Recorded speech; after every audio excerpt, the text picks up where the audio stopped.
Assalamualaikum Kiai. Waalaikumsalam Arman. Maaf Kiai, nasihat apa kali ini yang akan disampaikan? Baik, kali ini kita akan bahas tentang kejadian alam dan manusia.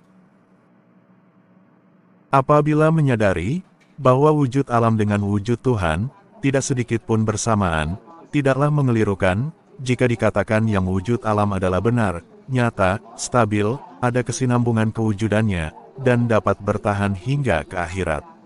Wujud alam atau makhluk yang Tuhan ciptakan ini menjadi asas kepada kehidupan dunia yang sementara dan kehidupan akhirat yang abadi. Makhluk yang menerima nikmat wujud dan nikmat kesinambungan wujud dibekali dengan juga keupayaan untuk menerima bentuk lahir dan menjadi nyata, serta memiliki bakat-bakat yang bisa memberi kesan. Jika ada orang mengatakan, wujud makhluk hanyalah khayalan, lantaran ia tidak berhakikat, maka perkataannya itu juga benar. Wujud makhluk menjadi khayalan jika dibandingkan dengan wujud Tuhan, tetapi tidak wajar membandingkan wujud makhluk dengan wujud Tuhan, karena Tuhan tidak boleh dibandingkan dengan sesuatu. Tuhan melampaui tahap wujud. Istilah wujud digunakan untuk menceritakan tentang Tuhan, karena tidak ada istilah lain yang lebih sesuai. Kebenaran pada tahap penciptaan tidak sama dengan kebenaran pada tahap pencipta. Bila dikatakan alam merupakan kewujudan yang benar, ia tidak bermakna menyamakan derajat kebenaran wujud alam dengan derajat kebenaran wujud Tuhan.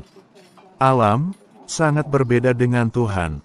Walaupun alam lain dari Tuhan, namun kewujudan alam tidak membatasi Tuhan. Tidak mungkin terjadi pergeseran di antara wujud Tuhan dengan wujud makhluk. Kewujudan makhluk tidak mungkin mengubah kedudukan Tuhan yang Maha Esa.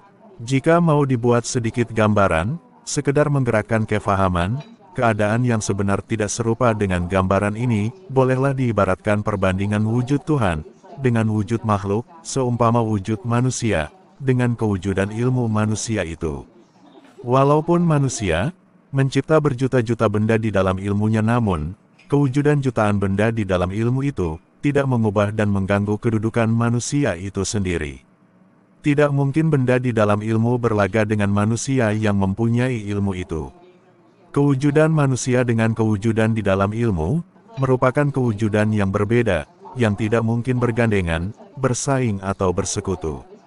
Sekiranya manusia mengeluarkan kewujudan di dalam ilmunya kepada kenyataan di luar, maka benda-benda yang diciptakan oleh manusia akan berada di dalam ruang yang sama dengan manusia.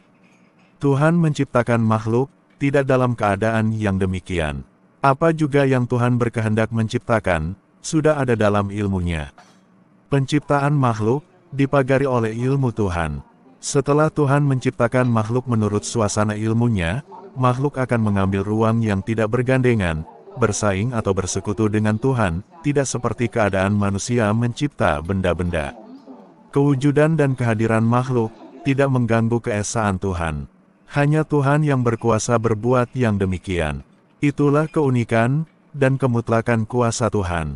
Bila diceritakan tentang hubungan Tuhan dengan alam, yang boleh dikatakan adalah, Tuhan tidak ada di dalam alam, tidak ada di luar alam, tidak bersatu dengan alam, dan tidak berpisah dengan alam.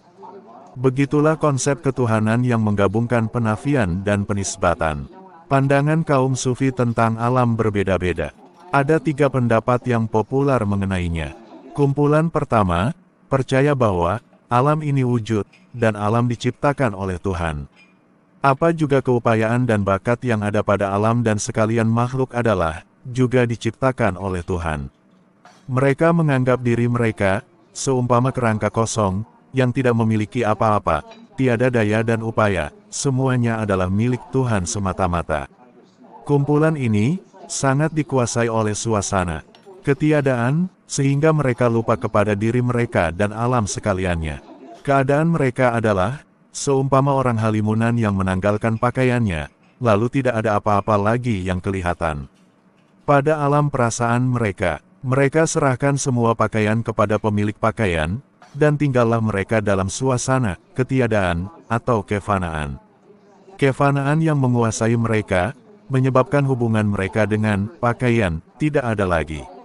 Sekiranya mereka keluar dari kefanaan, masuk pada suasana kesadaran dan baka dalam Tuhan, mereka akan menyadari bahwa pakaian ada dengan mereka. Mereka akan dapat menerima kehadiran pakaian beserta pengakuan bahwa Tuhan yang memiliki pakaian tersebut. Sufi kumpulan ini yang telah melepasi peringkat fana dan kembali kepada kesadaran semula akan memiliki pengetahuan yang sebenarnya. Pada peringkat ini, mereka akan setuju dengan pendapat ahli sunnah wal jamaah tentang alam. Ahli sunnah wal jamaah memperoleh petunjuk dari Al-Quran, As-Sunnah dan ijma' ulama. Ahli sufi yang sampai kepada peringkat ini, bersamaan dengan kefahaman dan pegangan ulama.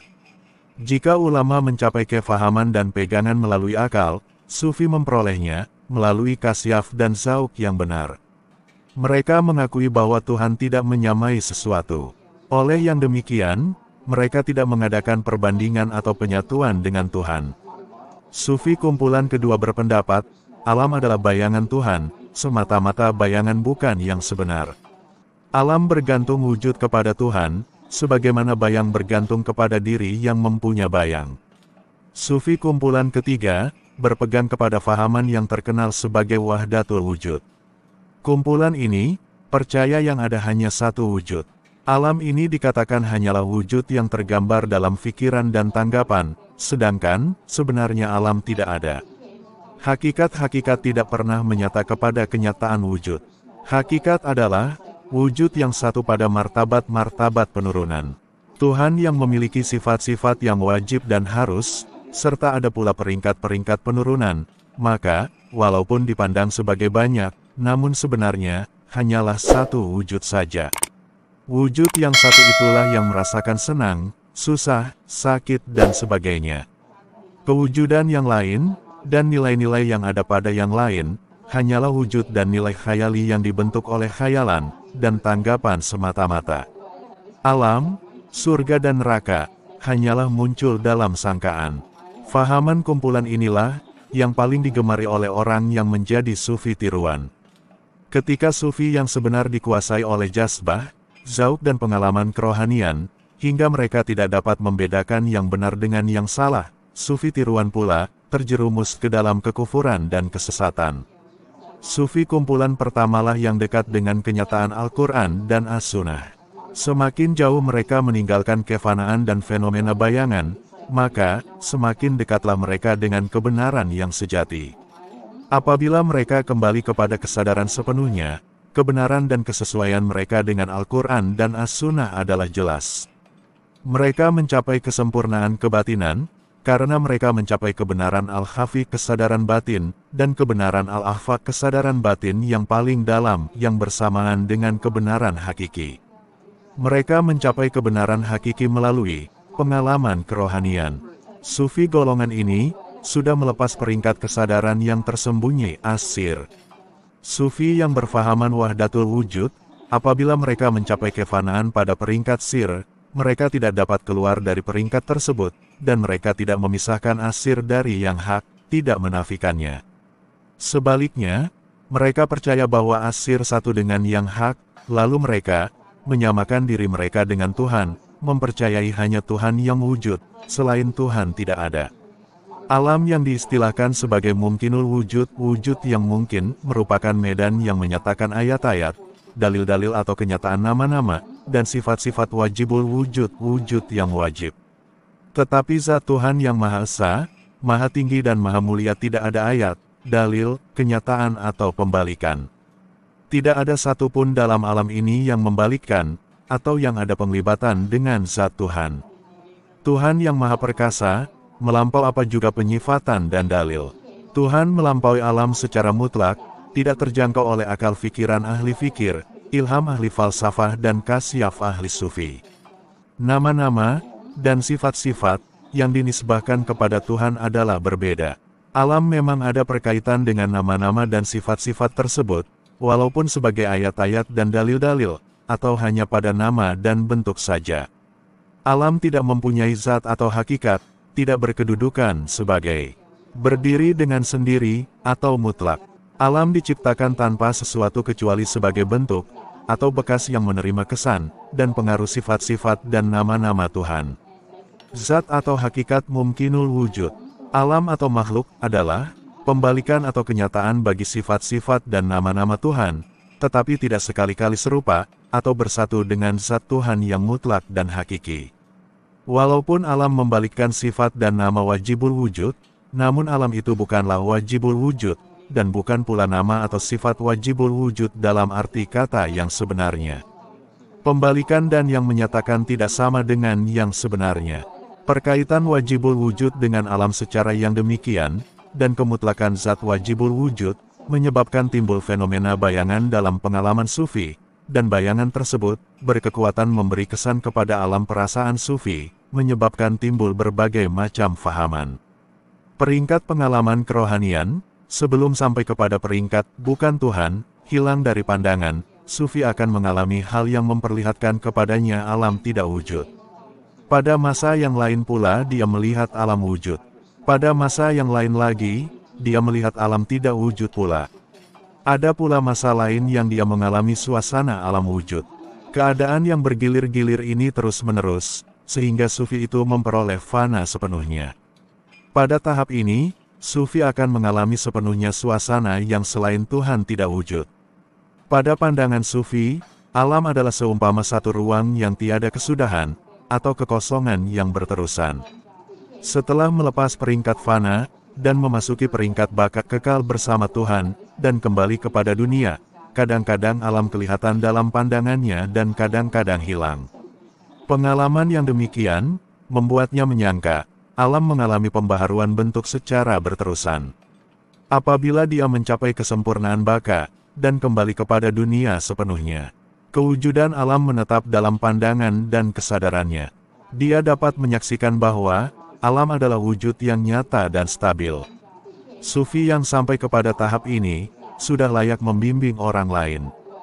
Mereka berkedudukan sebagai khalifah kerohanian, yang berperanan membantu sufi lain yang masih di dalam perjalanan, dan memberi petunjuk kepada orang banyak, serta mengarahkan mereka kepada jalan Tuhan yang benar lagi lurus. Khalifah kerohanian, berbeda dari pemerintah orang umum.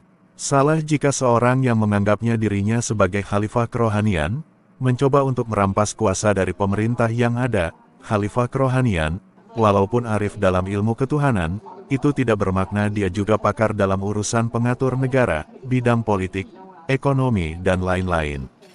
Memang ada orang yang berkedudukan sebagai khalifah kerohanian, dimasukkan oleh Tuhan kepada bidang pengkhususan yang melibatkan urusan orang umum. Khalifah kerohanian yang berkenaan, akan bergerak dalam bidang pengkhususan masing-masing sebagai wakil Tuhan mengurusi bidang tersebut. Ada yang mengambil bagian sebagai khalifah dakwah, khalifah politik, khalifah ekonomi, khalifah pendidikan, khalifah sains dan teknologi, khalifah perang dan lain-lain. Khalifah-khalifah tersebut akan membawa kemenangan dan kegemilangan kepada umat Islam dalam bidang yang mereka urusi. Khalifah perang akan membawa kemenangan kepada umat Islam dalam menentang musuh-musuh Islam. Sebelum tentara Muslim dipimpin oleh khalifah perang yang dilantik sebagai wakil Tuhan, kemenangan lebih berpihak kepada musuh. Sebelum ekonomi umat Islam dipimpin oleh khalifah ekonomi yang dilantik oleh Tuhan, sistem perekonomian akan tetap berkisar di sekitar sistem perekonomian aturan Yahudi dan lain-lain, dan umat Islam tidak mampu mengatasi kaum lain dalam bidang ekonomi.